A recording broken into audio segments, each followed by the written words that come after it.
사도신경으로 신앙을 고백하겠습니다. 나는 전능하신 아버지 하나님 천지의 창조주를 믿습니다. 나는 그의 유일하신 아들 우리 주 예수 그리스도를 믿습니다.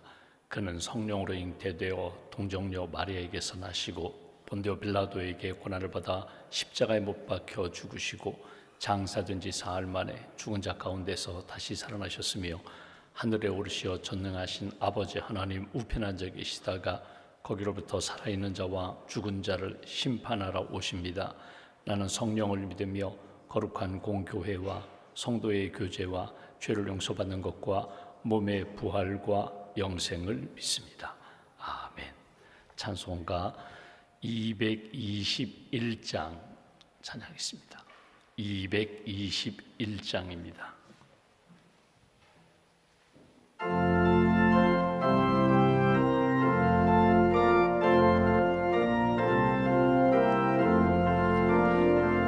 주 믿는 형제들 사랑의 사귐은 전국의 교제 같으니 참 좋은 친교라.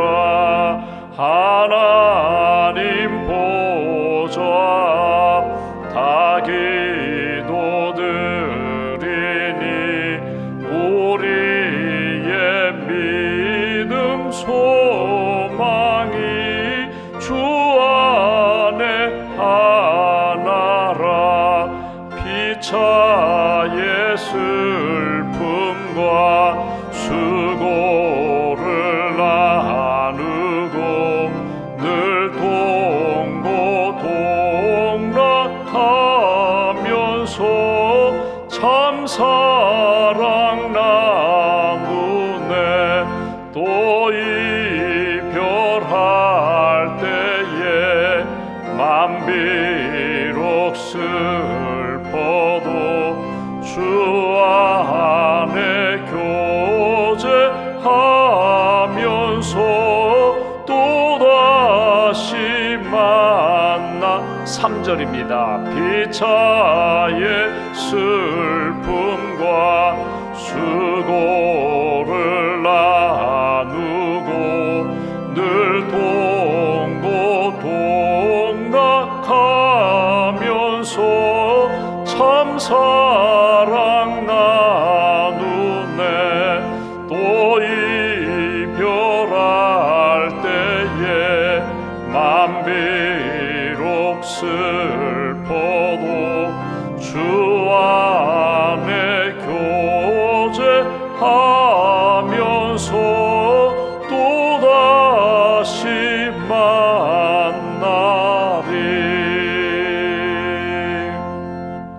기도하겠습니다. 주님 감사합니다. 세상의 많은 사람들 가운데 저를 먼저 선택하시고 불러주셔서 예수님의 복음을 듣고 믿게 하시고 하나님을 아버지라고 고백하며 믿음의 자녀로 살게 해주셔서 감사합니다. 지난밤에도 단잠과 안식을 주시고 또 이른 아침 깨어 기도할 수 있도록 영적으로 또 육신적으로 강건케 해주셔서 감사합니다. 새벽제단 사모하는 이들이 많이 있사온데 여러 가지 연약함 때문에 또 출근 직장생활 때문에 새벽에 예배당에서 드리지 못하고 각 가정에서 각자의 삶의 여정에서 깨어 기도하는 성도들 주님 기억하시고 하나님의 말씀 붙잡고 승리하는 사람으로 인도하여 주시옵소서. 이 자리 함께 참여한 성도들 먼 거리 걸어서 또 차량으로 예배당에 나왔습니다. 성전에서 기도하며 하나님께 더 가까이 나아가 기도하는 것이 복된 삶이라고 말씀하셨는데 주님의 가슴을 두드리며 하나님의 은혜를 구체적으로 체험하고 말씀을 받고 우리의 심령이 새롭게 변화되어 하나님 기뻐하시는 복된 한 날 이어갈 수 있도록 주님 함께하여 주시옵소서. 우리의 눈을 맑고 밝은 눈으로 주님 세워주시기를 원합니다. 분별력을 갖게 하시고 통찰력을 갖게 하시고 하나님이 기뻐하시는 것이 무엇인지를 늘 바라보며 살아갈 수 있도록 영적인 안목을 허락하여 주시옵소서. 언제 어디서나 불꽃 같은 눈으로 지켜보시는 하나님 앞에 내가 있음을 늘 의식하면서 하나님 겸손하게 또 주님 기뻐하시는 마음을 품고 살아갈 수 있도록 주님 은혜의 손길로 붙들어 주시옵소서. 우리의 입술의 말, 우리의 마음의 고백, 우리 감정을 주님 붙들어 주시기 원합니다. 함부로 판단하거나 비방하거나 거짓된 말로, 속이는 말로 하나님 가슴 아프게 하는 그런 일 없도록 입술에 늘 파수꾼을 세워주시고 정직하게 말하고 하나님 기뻐하시는 생명의 말씀과 축복의 언어가 될 수 있도록 우리의 입술을 성령님께서 주장하여 주시옵소서. 손과 발을 깨끗하게 십자가의 보혈로 늘 씻어주시고 언제나 하나님 앞에 쓰임받는 손, 기도하는 손, 섬기는 손, 붙들어 세워주는 돕는 손길이 될 수 있도록 우리의 손과 발을 하나님 기뻐하시는 도구로 사용하여 주시옵소서. 오늘도 하나님 앞에 기도합니다. 무더운 여름에 우리의 신앙이 나태해지지 않도록, 타성에 젖지 않도록 늘 깨어 기도하는 신앙생활 이어가게 하시고, 이 무더운 여름에 다시 한번 하나님의 마음을 시원케 하고 우리의 가족과 성도와 이웃들의 마음을 시원케 하는 하나님의 은혜의 도구가 될 수 있도록 우리 한 사람 한 사람을 주의 손에 붙들어 주시옵소서. 하나님, 오늘도 기도하는 가운데 깨달음을 얻기를 원합니다. 말씀을 붙잡고 실천하기를 원합니다. 구체적으로 우리의 삶 가운데 어두움 가운데 빛이 되게 하시고 하나님, 악한 세상 가운데 선으로 악을 이길 수 있는 하나님의 사람들로 굳게 세워 주시옵소서.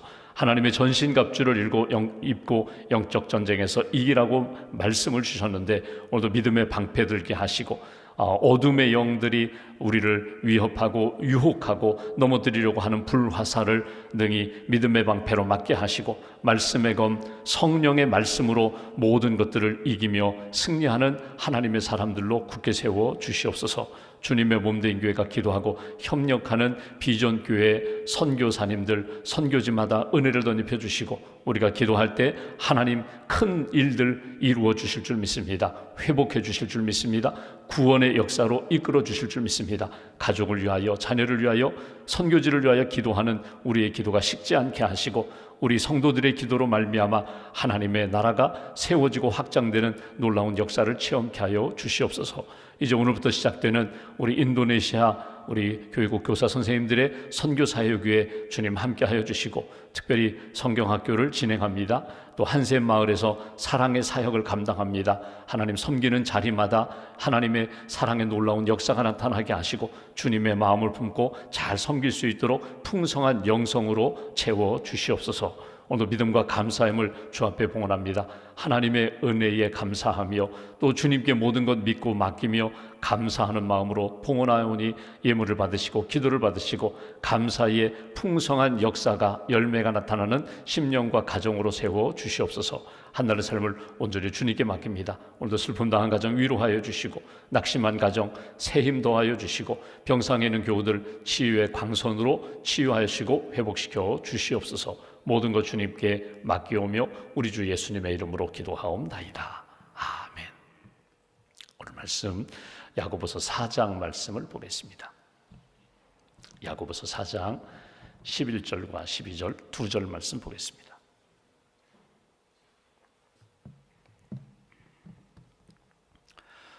(11절) (12절) 두 절 말씀을 함께 봉독합니다. 형제들아 서로 비방하지 말라. 형제를 비방하는 자나 형제를 판단하는 자는 곧 율법을 비방하고 율법을 판단하는 것이라. 네가 만일 율법을 판단하면 율법의 준행자가 아니요 재판관이로다. 입법자와 재판관은 오직 한 분이시니 능히 구원하기도 하시며 멸하기도 하시느니라. 너는 누구이기에 이웃을 판단하느냐. 아멘. 주님의 은혜와 평안이 여러분과 함께 하시기를 원합니다. 오늘 말씀의 타이틀을 보시면, 표제를 보시면 서로 비방하지 말라, 비방하지 말라 이렇게 표현되어 있습니다. 오늘 특별히 야고보 사도가 예루살렘 교회를 목회하면서 성도들에게 교훈하면서 여기 형제라고 표현했는데 비방하지 말아라. 형제들이 서로 비방하지 말아라. 마지막 12절 끝부분에 보면 이웃을 판단하느냐, 이웃에 대하여도 판단하지 말아라, 비방하지 말아라. 하나님 앞에 우리가 그리스도인으로서 하나님의 말씀을 받은 자로서 판단하고 비방하면 이것은 곧 하나님을 내가 판단하는 것이고 하나님 주신 말씀, 율법을 내가 판단하고 율법을 모욕하는 것이다. 율법을 비방하는 것이다. 이렇게 말씀하시는 것을 보게 됩니다. 짧은 말씀인데, 오늘 2절의 말씀인데 우리가 묵상할 주제는 몇 가지 주제가 있습니다. 이 말씀의 거울로 나를 다시 한번 돌아보면서 이 판단, 비방, 그리고 이웃 앞에서 우리가 정말 가져야 할 신앙의 자세가 무엇인지를 한번 점검하시고 주님의 기쁨이 되는 성도들 되시기를 주님의 이름으로 기원합니다. 먼저 우리가 생각할 것은 형제라는 표현이 나옵니다. 여기 오늘 제일 먼저 11절 보시면 형제들아 서로 비방하지 말라. 형제를 비방하는 자나 형제를 판단하는 자는 곧 율법을 비방하고 율법을 판단하는 것이라. 내가 만일 율법을 판단하면 율법의 준행자가 아니요 재판관이로다. 오늘 형제라는 말이 3번 나옵니다. 형제가 누구입니까? 여기 옆에 있는 이 사람이 내 형제입니다. 저분이 내 형제입니다. 내가 형제라고 부르는 사람은 아버지가 같은 사람이 형제입니다.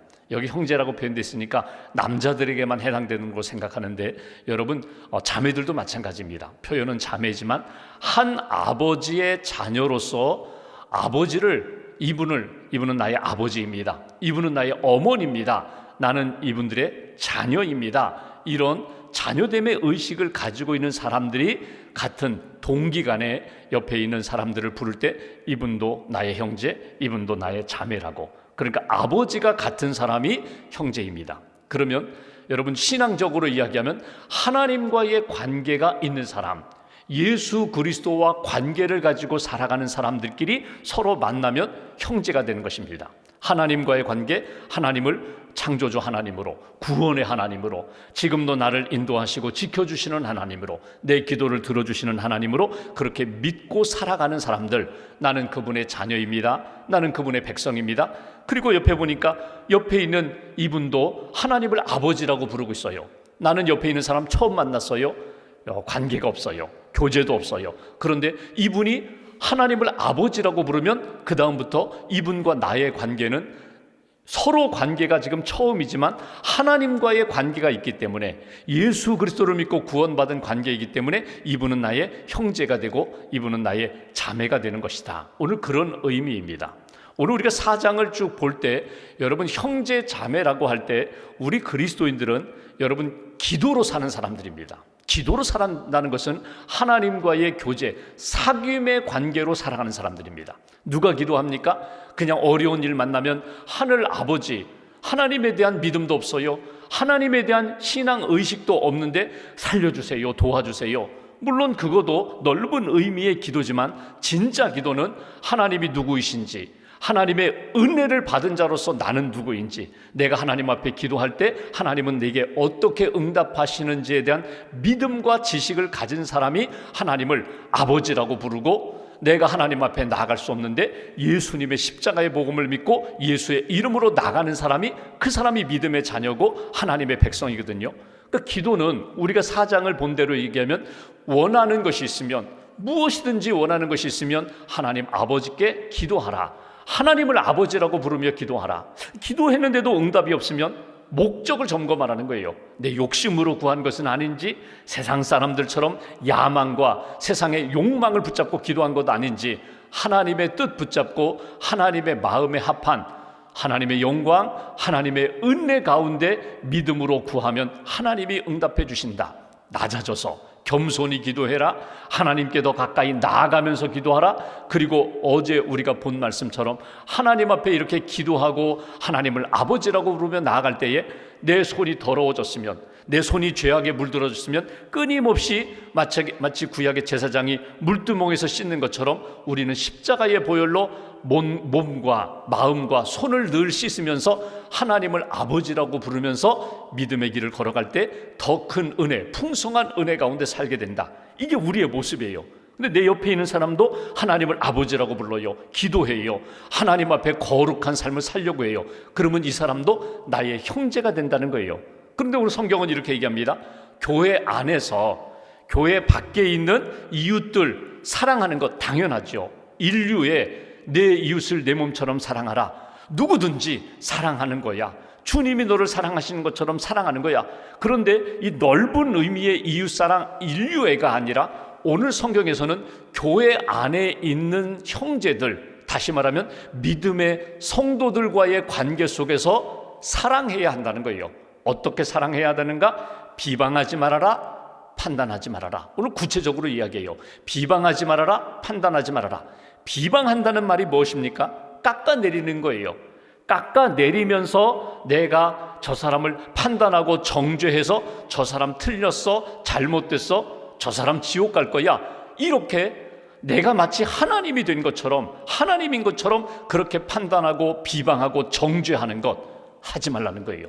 함부로 판단하지 말아라, 함부로 비방하지 말아라. 오늘 그 내용을 우리에게 말씀하십니다. 예를 들면 가정에서 아버지가 계세요, 어머니가 계세요. 근데 아버지가 이렇게 거실에 앉아 계시는데 그 앞에서 형제들이, 자녀들이 막 싸워요. 내가 옳다, 내가 틀렸다, 막 싸워요. 마치 자기가 아버지가 된 것처럼. 형이 동생을 향하여 너 그러면 아버지가 미워해, 너 그러면 아버지가 너 벌 줄 거야, 마치 자기가 아버지가 된 것처럼 동생을 나무라고 꾸중하고 막 비판해요. 이건 틀린 거예요.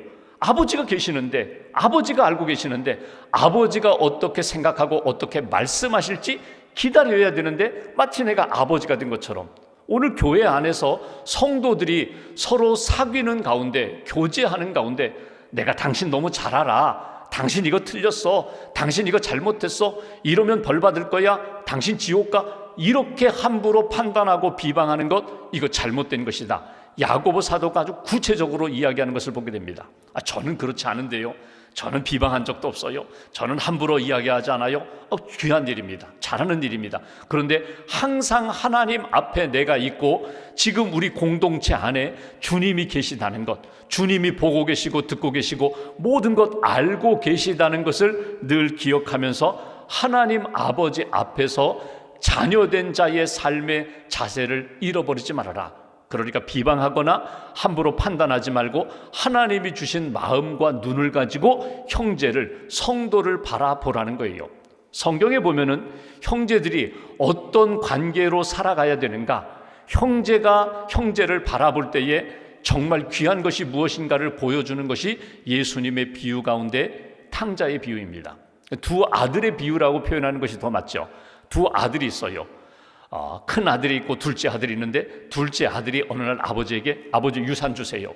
아버지 유산을 달라는 게 뭐예요?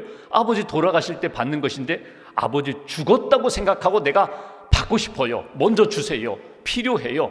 근데 또 아버지가 그 둘째 아들에게 그 몫을 나눠줍니다. 그러니까 아들이 둘일 경우 첫째는 3분의 2, 둘째는 3분의 1을 유산으로 주는 것이 그게 유대인의 관례, 전통이거든요. 그러니까 자기 몫을 받았어요.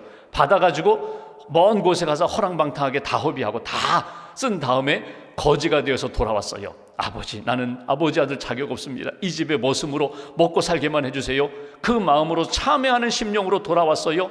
그런데 큰아들이 밭에서 일하고 돌아오다 보니까 집에서 잔치 소리가 납니다. 음식 냄새가 납니다. 종을 불러서 야 누구냐?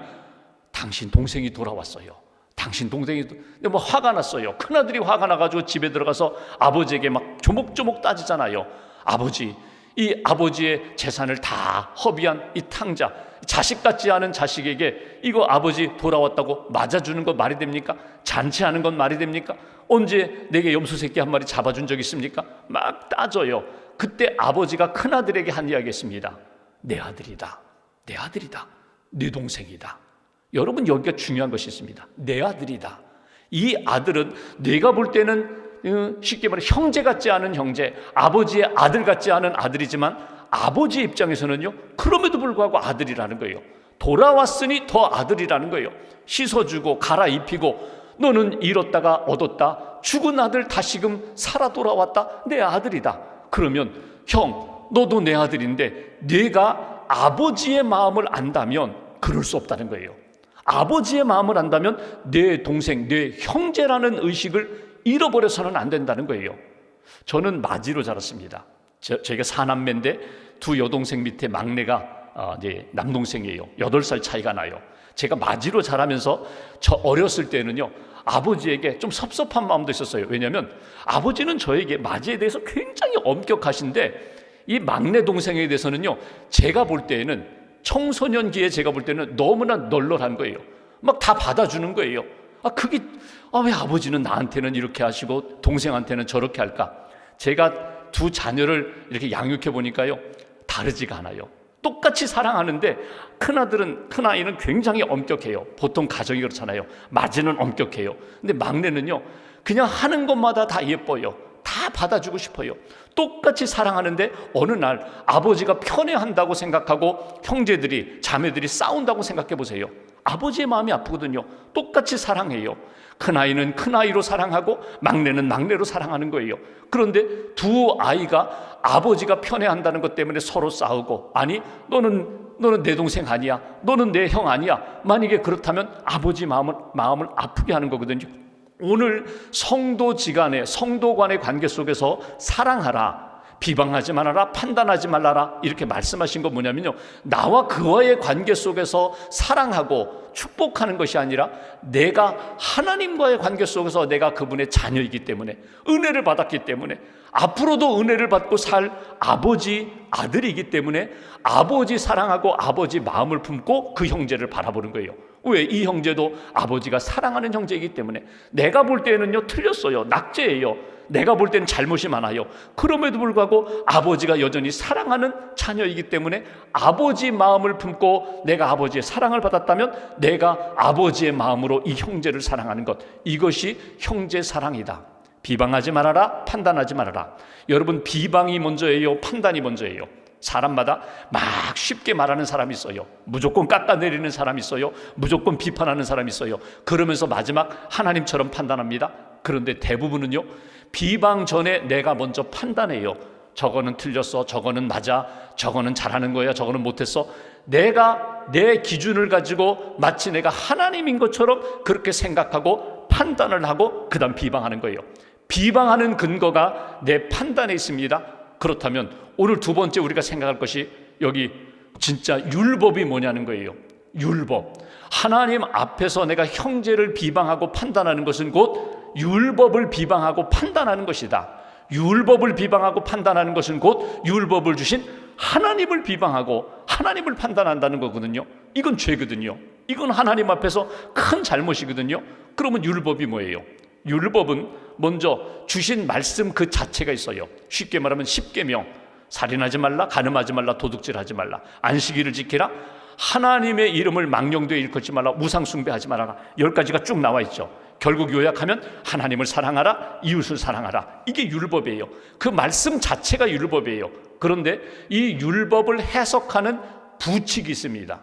예를 들면 안식일을 거룩히 지키라. 그러면 안식일을 어떻게 거룩하게 지켜야 안식일을 잘 지키는가? 나는 안식일을 잘 지킨다고 생각하는데 그 부칙이 있어요. 그 시행세칙으로 이야기하면 안식일에는 이만큼은 걸어가면 안 돼, 요 정도만 걸어야 돼. 그러니까 성전에, 회당에 올 정도만 걸어야 돼. 더 걸어가면은, 어느 기준 넘어가면은 안식일을 범하는 거야. 안식일에는 예수님이 그랬잖아요.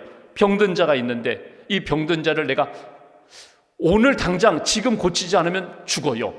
내일 맞이할 가능성이 없어요. 그러면 고쳐야 돼요. 근데 내일 와도 돼요. 한 일주일 더 살 수 있어요. 그럼 오늘 고치면 안 돼요. 안식일 고치면 안 돼요. 이런 시행세칙이 여러 가지가 있거든요. 살인하지 말라. 여러분, 사람을 죽이는 게 살인인데 다윗이 골리앗을 물리쳤다, 죽였다 해서 다윗이 살인자다? 아니에요. 다윗이 분명히 돌을 던져서 사람을 죽였는데, 골리앗을 쓰러뜨렸는데 살인자라고 이야기하잖아요. 반면에 우리아의 아내, 밧세바의 아내 우리아 장군, 자기는 죽이지 않았어요. 그냥 전쟁 깊숙한 곳에 집어넣어가지고 적군에 의해 죽게 만들었어요. 근데 하나님이 뭐라고 말씀하세요? 다윗이 골리앗을 죽인 것은 살인이 아니고, 자기는 손 하나 까딱하지 않았어요.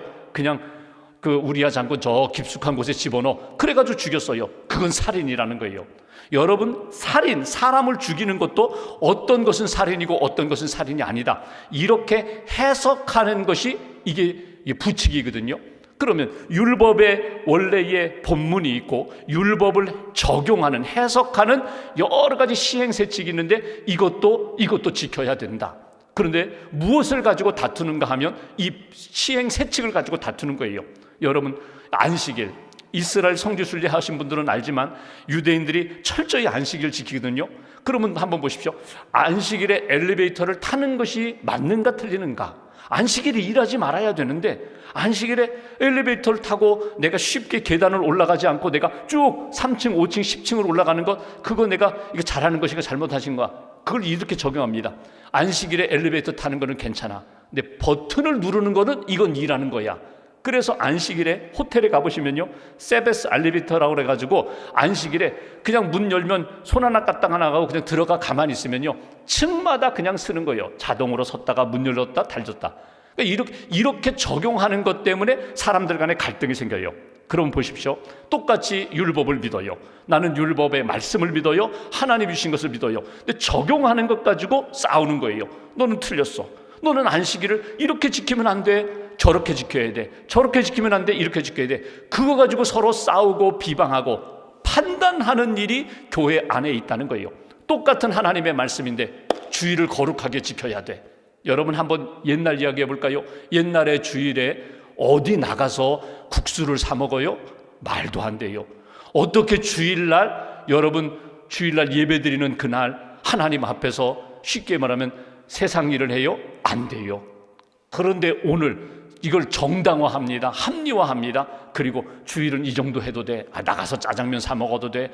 주일날 아침에 예배드렸으면 그냥 오후에 가게 문 열고 일해도 돼. 이렇게 적용하는 거예요. 정당화시키는 거예요. 이렇게 율법의 말씀이 있고 거기에 대한 시행세칙, 부칙이 있고 이것을 해석하고 적용하면서 정당화하는 일 때문에 서로 내가 옳다, 내가 옳다 서로 다투는 일이 있다는 거예요. 그래서 오늘 성경은 이렇게 얘기합니다. 하나님 한 분이시다.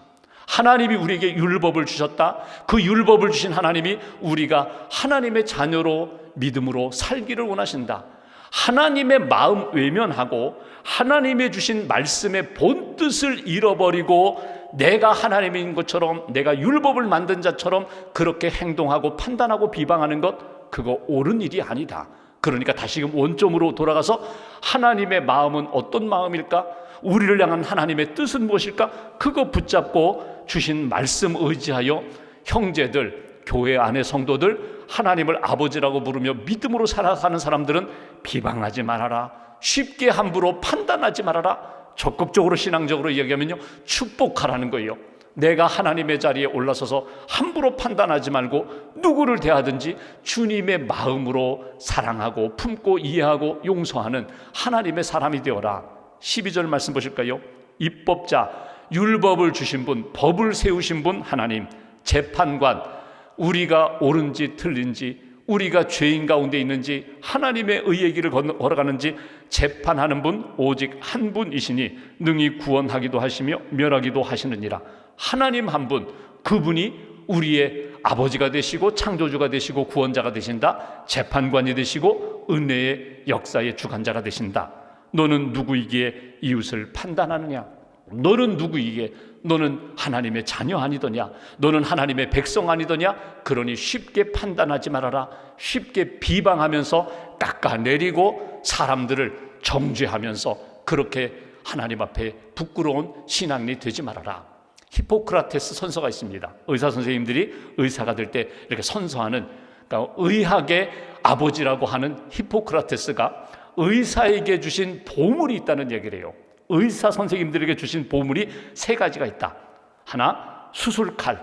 여러분 아무나 이렇게 수술칼 들고 수술하지 못해요. 의사만이 할 수 있어요. 알기 때문에. 수술해야 치유받을 수 있기 때문에, 생명을 구하기 때문에 수술칼, 의사에게 주신 보물이다. 약, 의사만 알아요. 이분에게는 이 약을 써야 돼, 저분에게는 저 약을 써야 돼. 처방전을 내릴 수 있는 건 의사입니다. 아무나 내가 보니까 이 약 먹으면 괜찮을 것 같은데, 이 약 먹으면 살 것 같은데, 아니에요. 의사에게만 주신 보물과 같은 거예요. 근데 이거 수술칼은 3번째, 2번째 약, 이건 2번째 보물. 첫 번째 보물이 뭔지 아세요? 히포크라테스가 이런 얘기를 합니다. 의사에게 주신 첫 번째 보물은 말이라고 표현했어요. 의사의 말. 그러니까 의사가 처방하기 전에, 의사가 수술하기 전에, 치료하기 전에 의사 선생님의 말은 의사에게만 주신 보물과 같은 것이다. 여러분 다 병원 가보셨잖아요. 다 선생님만, 내과, 외과, 치과 다 선생님들 만나보셨잖아요. 그러면 처방전 받아가지고 약 먹기 전에 의사 선생님과 만나서 잠깐 대화하는 그 시간에 내 마음이 어두웠다가 밝아질 수도 있고요, 반대로 밝게 들어왔다가 막 어두워져 가지고 캄캄해져 가지고 나갈 수가 있어요. 무슨 말을 하느냐, 무슨 말을 듣느냐에 따라서 오늘 내가 살기도 하고 죽기도 하는 거예요. 의사뿐이겠어요? 우리가 하나님 앞에서 우리에게 주신 말씀이 있어요. 내가 무슨 말을 하느냐에 따라서 사람을 살리기도 하고 사람을 죽이기도 해요. 여러분, 비방, 험담하면은요 세 사람이 죽어요. 내가 험담을 하면요 먼저 내가 죽어요. 내가 비방하고 험담하고 판단하면요 내 영혼이 죽어요. 내 몸이, 내 영혼이 어두워지는 거예요. 그리고 그 말을 듣고 맞장구 치는 그 사람도 죽는 거예요. 영혼이 죽는 거예요. 그리고 그 비방, 비판의 대상, 그 사람도 나중에 소문 듣고 가슴앓이 하는 거예요.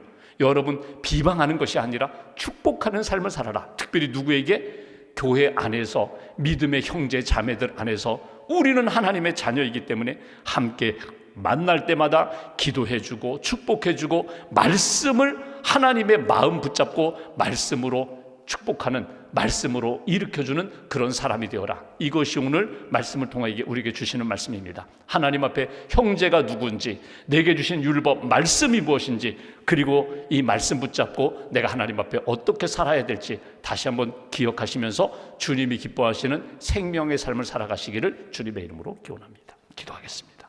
말씀 붙잡고 기도하겠습니다.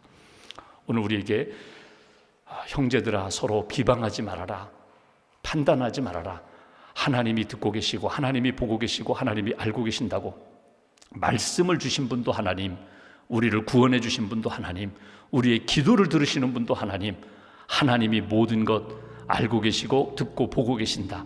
하나님 앞에서 함부로 말하지 말고, 함부로 판단하지 말고, 함부로 정죄하지 말라고, 하나님이 주시는 마음으로, 주님의 마음으로 사랑하고 축복하며 하나님 기뻐하시는 삶을 살라고 말씀하십니다. 오늘 이 말씀의 거울 앞에 나를 돌아보고 내 언어 생활을 점검하면서 주님이 기뻐하시는 생명의 삶을 살아갈 수 있도록 도와달라고 오늘 말씀 붙잡고 함께 기도하겠습니다.